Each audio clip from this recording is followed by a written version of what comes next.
I'm not gonna be shy about this. My sister sucks. She is a horrible self-centered person who thinks she is the main character. She is not only a horrible person, she is a step monster.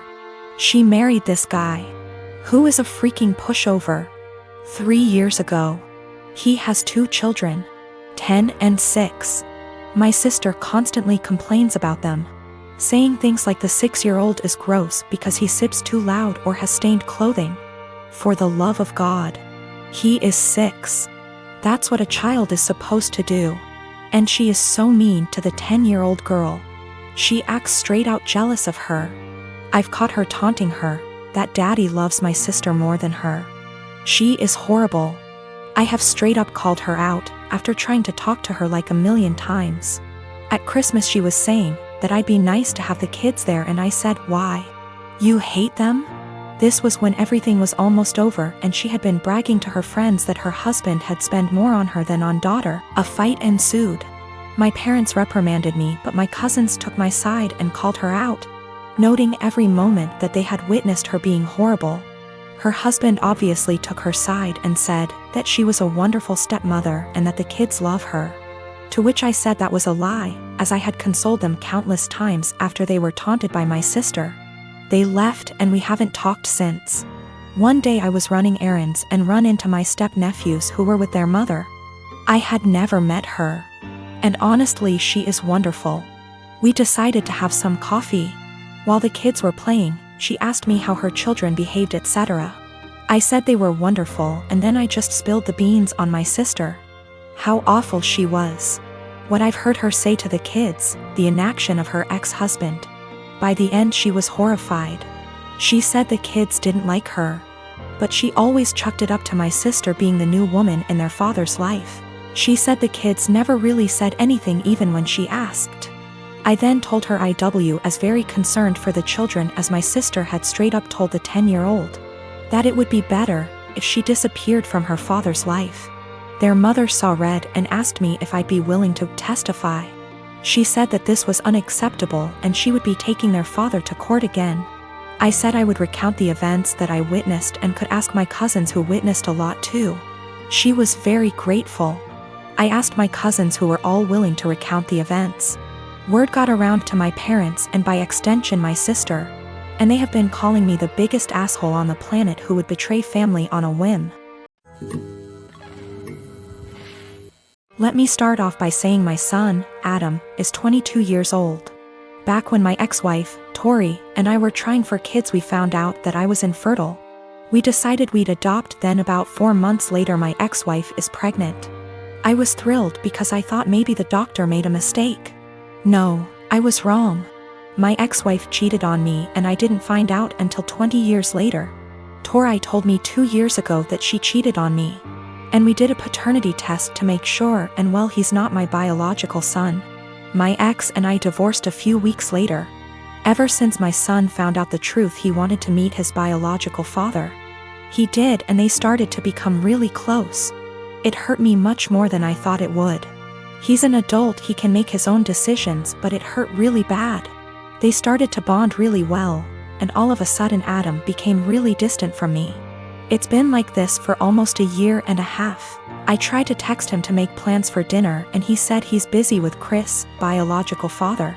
I tried numerous times to connect with him by calling and texting, but he never made plans aside from like a meal every other month.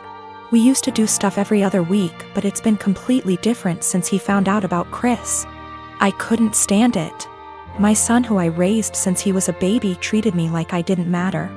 Anytime we'd actually have plans, he would still be cold and distant. What I mean by that is became much more defensive of his personal life. I'd ask him how classes or friends were and he'd just say they were fine but never go deeper than that. He also changed his major from econ to computer science and didn't even mention it to me until a year later. I told him how much he was hurting me because of how distant he was and he apologized and said he'd do better. He never did. I told him numerous times and he never changed. He was still distant. What was the final straw for me was the phone conversation I had with him last week. He said he was going to change his last name to Chris because he liked it so much and because they were close. I couldn't believe what I was hearing. I told him this. I can't believe you are going to do this. That's really disappointing to me. If you decide to change your last name, go ahead, but if you do that, then I'm no longer your father and I don't want to be involved in your life. He hung up on me. I didn't even bother reaching out because I know he wouldn't respond. I stand by what I said. I meant every word and still do. The last name change to me means he no longer views me as a father and views Chris as his, despite the fact he's 22. My family told me I'm being unreasonable, meanwhile my best friends think it's reasonable. After I found out about Chris, I took a couple of days and didn't speak to my ex-wife or Adam.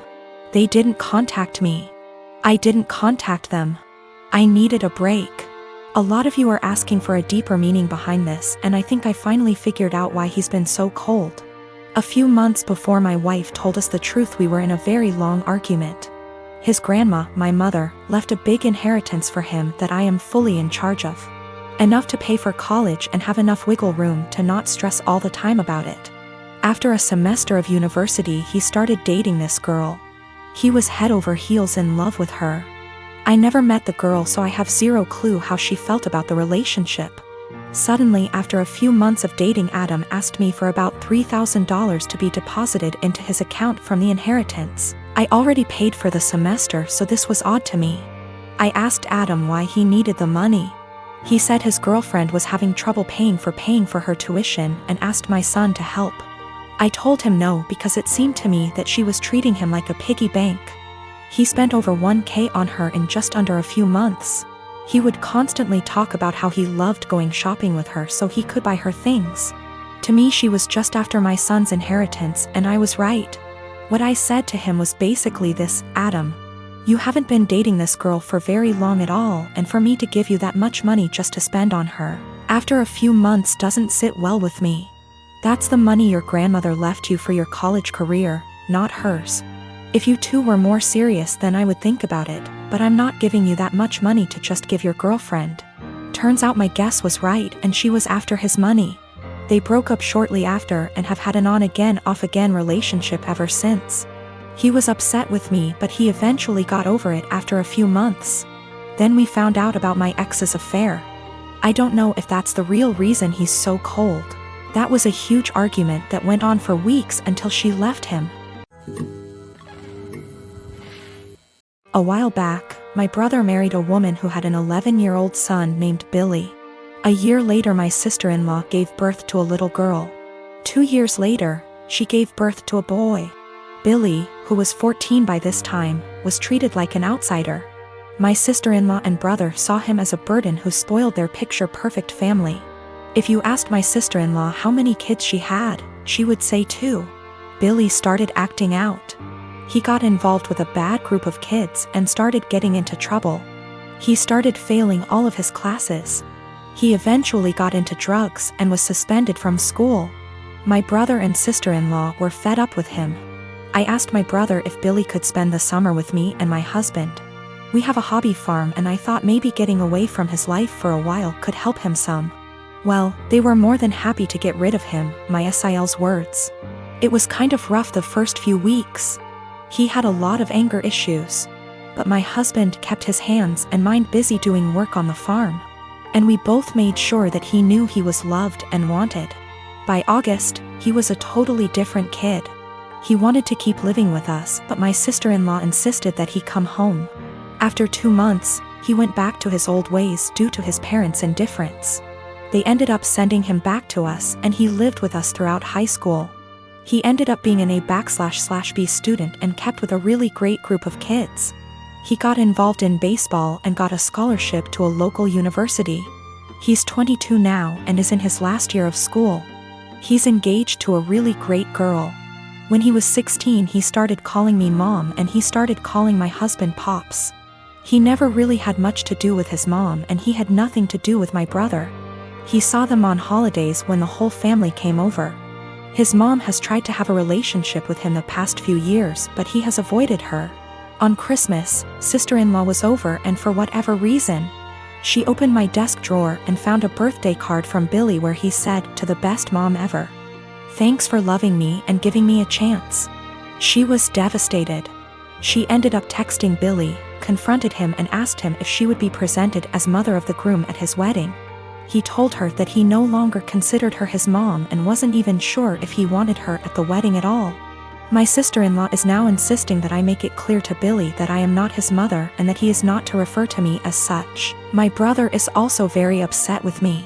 Even my parents are pressuring me to do what sister-in-law wants for the sake of peace. Honestly, I consider Billy to be my son. I count him in with all of my children. I feel like telling Billy not to present me as mother of the groom could possibly be misinterpreted as me saying that I don't feel like he's my son, and I don't even want to take a chance of that happening. If he decides to present his real mom as mother of the groom, I will 110% support him. I have zero desire to tell Billy not to call me mom, and I absolutely won't do it because I know it would destroy him, and it would kill me.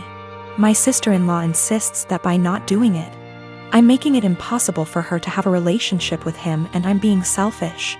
I have talked to Billy about it some. He doesn't like to talk about his mom at all. He basically just said that he doesn't see her as a mom and has for sure decided he doesn't want her at the wedding. I understand and respect that. I am a 35-year-old female. I don't have the best relationship with my husband's mom. Since day one, she tried to make remarks and compare me to her. She then tried to get on my good side and started overly praising everything I do and sometimes even copying me, like that one time when she dyed her hair purple just like mine, and when everyone pointed out how ridiculous she looked. She actually blamed me and accused me of trying to make a joke out of her. So, anyways, my husband and I took 2 weeks off work to go visit some places out of the country, tourism in other words. Thing is, I was the one who saved up for and arranged for the trip. My husband was responsible for booking the tickets. My husband's mom wanted to come along and threw temper tantrums when I said no. She called, texted, sent people to talk to me into letting her come. Even threatened to call the police and make some complaint up to get us to stay if she can't come. My husband said we should just take her, but I told him he was wrong to tell her about the trip in the first place. He gave me an ultimatum. Said he wouldn't go if she can't come, and I told him I'd gladly call his bluff, which made him take his words back and say, fine. I will tell her to stop it because we won't take her. Things got quieter, suspiciously quieter. The day of the trip came and we got to the airport at 2 p.m. My husband was walking ahead of me and was looking left and right like he was looking for someone. I asked him, but he didn't respond.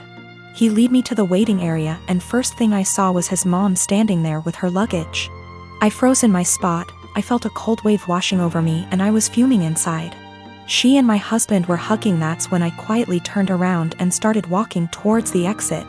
My husband followed me while shouting at me to stop. He tried to stop me, but I told him off the harshest way possible. He tried to say I was overreacting and that his mom was there anyway and I should let it go and not mess the trip up for us. I told him he and his mom could still go and that I was going home.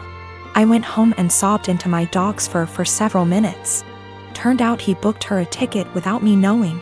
An hour later he came home yelling and raging about how pathetic and spiteful I was to walk out and go home and ruin the trip last minute. I told him he caused this to happen. He said that I was being so hard on his mom, it's ridiculous. I refused to fight anymore, but he kept on berating me, then called my family to tell them that the trip was cancelled, and that it was because of me. My family said that I shouldn't have ruined it for myself and should have sucked it up and done my best to enjoy